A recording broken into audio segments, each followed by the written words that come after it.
If you want to use custom Metafield data from your Shopify store and actually sync that across to Framer to build e-commerce websites with Frameship, you're in luck because in this video, I'm going to show you exactly how you can do that. So first, let's actually set up some custom Metafields inside of Shopify. So what I'm going to do is actually go down to settings here, and we're going to go to Metafields and Meta Objects.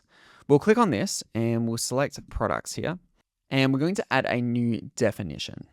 Now, let's say we want to call this materials, and we'll also set a type here to be, say, single line text, and then we'll just save this. So now when I go to my products and I go down to, say, tennis ball bag here, you'll see that I've got a new section to now add my product metafields for, say, materials, which I don't even have a clue what a tennis ball would be made out of, but we'll just say it's made out of fluff.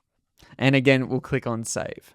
Okay, great. So now let's go back to our Framer CMS where we have our synced collection already with Frameship, and we'll click on manage, and you'll see this new option here where we can actually add a new metafield.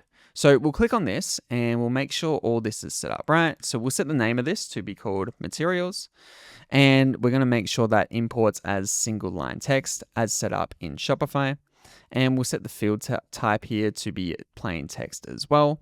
Now we need the namespace and key. So if we go back to Shopify really quickly, go to our settings once again, open up Metafields and Meta Objects, go into products, and we'll select that materials definition that we set up.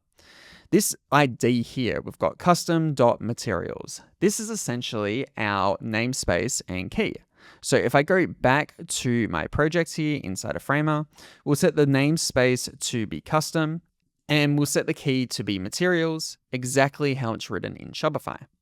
And that's it. So now I can just simply press on sync products. And now you'll notice if we look at this tennis ball bag item, our materials metadata is now syncing successfully inside our Framer CMS. And that's how you can use Shopify Metafields inside of Framer, powered by Frameship.